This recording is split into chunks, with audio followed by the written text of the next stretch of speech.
Welcome back, everybody. Today, Sportsmafia is going to be talking about the perfect free agent for every superstar NBA duo. But before we get started, please click the icon in the bottom right corner of this video to subscribe to this channel. Once you're subscribed, please comment, "I subscribed," and we promise we will personally reply to your comment. Thank you, and let's get started. First up is Goran Dragic to Philadelphia 76ers with Ben Simmons and Joel Embiid. Philadelphia 76ers head coach Brett Brown wants to expand Ben Simmons' role on the team, including him using off-ball more. While it's absolutely the right strategy, Philly doesn't exactly have a lot of other point guard options. Josh Richardson can handle the ball in spurts, but he's not a true point guard by any means. Raul Neto is an option, but his 19.3 assist percentage is fairly low by floor general standards. Adding a veteran backup point guard in free agency should be a priority, and Goran Dragic serves as a perfect fit. The 34-year-old has been terrific off the bench for Miami this season, averaging 16.1 points, 3.1 rebounds, and 5.1 assists while shooting 37.7% from 3 in 28.4 minutes per game. Plus, signing him away from Miami would be an added bonus for Philly. Dragic could be the primary ball handler in pick and rolls with Simmons, allowing the 6'10 guard to use his size and athleticism to get to the basket and finish at the rim. Joel Embiid could use another quality point guard to get him the ball in his spots when Simmons sits. The 26-year-old All-Star is shooting just 27.5% off passes delivered by Neto.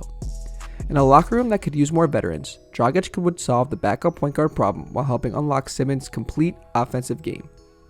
Next up is Paul Millsap to Brooklyn Nets with Kevin Durant and Kyrie Irving. A starting lineup with Kyrie Irving and Kevin Durant will also likely include Caris LeVert and either DeAndre Jordan or Jared Allen. Taurean Prince is the expected fifth starter for now, though he's a poor rebounder who's only shooting 37.6% from the field this season. Prince's best role is probably as a backup combo forward, meaning the Nets could use a win-now starting power forward who can defend and bring a good veteran presence to the locker room. Floor spacing is also critical as neither Jordan nor Allen leaves the paint on offense. Millsap is 35 but is still playing at a high level with the Denver Nuggets this season. The team has been 11.4 points per 100 possessions better with him on the floor, and Millsap is shooting a career-high 44% from 3. Still a good defender at his age, Millsap will soon make his 11th career trip to the playoffs in 14 seasons. He's been a well-respected member of every team he's been on and would set a strong leadership tone in Brooklyn. Millsap is a better rebounder than Prince and blocks shots at over twice Prince's rate. The Nets could also use Millsap as a small ball 5 in spurts, allowing for ultimate floor space around Irving and Durant's driving lanes. Next up is Leonard to Houston Rockets with James Harden and Russell Westbrook. No team makes or takes as many three-pointers as the Houston Rockets, yet none of their new centers is much more than an average outside shooter. Going small by flipping Clint Capella for Robert Covington, Houston could benefit by adding a little size in Leonard, especially given his ability to run the floor and spacing he would provide. Only 4 centers are shooting better than 40% from 3 on 100 attempts or more this season. Of the 4, only Olenek has posted a higher mark than Leonard's 42.9%. Playing with the Miami Heat, Leonard has benefited from the drive and kick ability of Jimmy Butler, timing his cuts to the rim or flailing out to the wings for open threes. He's shooting 52.2% from the floor off passes from Butler, a number that should only increase sharing a court with James Harden and Russell Westbrook. The Rockets could go big if a playoff matchup calls for it, deploying Westbrook, Harden, Covington, PJ Tucker, and Leonard in a lineup that would create dream driving lanes for the all-star backcourt. If Houston realizes that it needs a little more size but doesn't want to compromise its offensive DNA, Leonard would be an ideal center around whom Harden and Westbrook could operate. Next up is Montrezl Harrell re-signs in LA with Kawhi Leonard and Paul George. The Los Angeles Clippers are the only team on this list that should be more focused on retaining its own free agent than pursuing one from another organization. Montrezl Harrell has become that critical a part of the rotation. Unlike other teams keeping their fingers crossed that their free agent signings will blend in with the superstars already in place, the Clippers know that Harrell, Kawhi Leonard, and Paul George lineups are successful. In 247 minutes together this season, the 3-man unit has posted a net rating of plus 10.4. Harrell also anchors a 5-man unit of Leonard, George, Lou Williams, and Patrick Beverley that's produced a net rating of plus 14 with a stingy 84.4 defensive rating, albeit in just 56 total minutes together thus far. If Harrell leaves in free agency, the Clippers still won't have the cap space to sign a worthy replacement either. LA has over $115 million in committed salary for next season, without factoring in a new deal for Harrell or fellow free agents Marcus Morris and Reggie Jackson. One of the best 6 men in the NBA this season, Harrell needs to be the Clippers' top free agent priority. Next up is Davis Bertans to Milwaukee Bucks with Giannis and Chris Middleton. The Milwaukee Bucks roster doesn't have too many holes, but there's one specific lineup style the team probably needs to take advantage of more.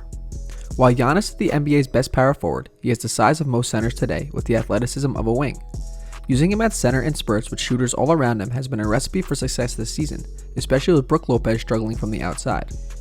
When the Bucks go small with Giannis as center and Chris Middleton and Ersan Ilyasova at the forwards, Milwaukee has produced a tremendous net rating of plus 36.3, albeit in just 60 total minutes. This is where Bertans would help. The 27-year-old power forward averaged 15.4 points and 4.5 rebounds off the bench for Washington Wizards this season, hitting over 42% of his three-pointers for the second straight year. He'd be a huge upgrade over the 33-year-old Ilyasova, who hasn't even hit the 40% mark from deep since 2012-13. While Bertans would likely start games off the bench, a five-man unit of Eric Bledsoe, George Hill, Middleton, Bertans, and Giannis would destroy teams with his outside shooting. Money could be an issue after Washington chose to keep Bertans at the trade deadline in hopes of signing him to a large contract this offseason. If he's willing to take a little less for the chance to play in a championship-caliber team, he'd be a terrific weapon off the Milwaukee bench. Next up is Dwight Howard to Golden State Warriors with Steph Curry and Klay Thompson. With a healthy Steph Curry and Klay Thompson, the Golden State Warriors will once again be in the title chase next season. With Draymond Green and Andrew Wiggins rounding out 4/5 of the starting lineup, they just need a center who can dominate on the glass and provide extra shot opportunities for the greatest three-point shooting backcourt in NBA history. Howard has been excellent off the bench at center for the Los Angeles Lakers this season and is second in the NBA in offensive rebound percentage, behind only Andre Drummond. His 14.6% mark is also the second highest of his career, just behind 2016-2017. If Howard had enough field goals to qualify, his 73.2% shooting this season would rank as the second highest mark in NBA history. His role with the Warriors would be similar to the one he enjoys in LA, allowing him to thrive as a screen setter who crashes the boards and finishes shots around the rim. While the Lakers will surely want him back, the Warriors could offer a starting job and the chance to play with a pair of future Hall of Fame guards. While signing Howard seemed risky a year ago, his successful season with the Lakers has validated his ability to adapt and even thrive in a limited role late in his career. And last up is Joe Harris to Los Angeles Lakers with LeBron James and Anthony Davis. If there's an area of improvement for the Lakers this offseason, it's shooting. Despite holding down the number 1 seed in the West, the Lakers are just 17th in three-point percentage and 22nd in makes per game. Of the 10 most frequent three-point shooters on the Lakers roster, only one is making over 38% of his attempts, Kentavious Caldwell-Pope at 39.4%. For a team with a passer like LeBron James, there needs to be more quality shooting on the perimeter. Enter Joe Harris, a former teammate of James with the Cleveland Cavaliers.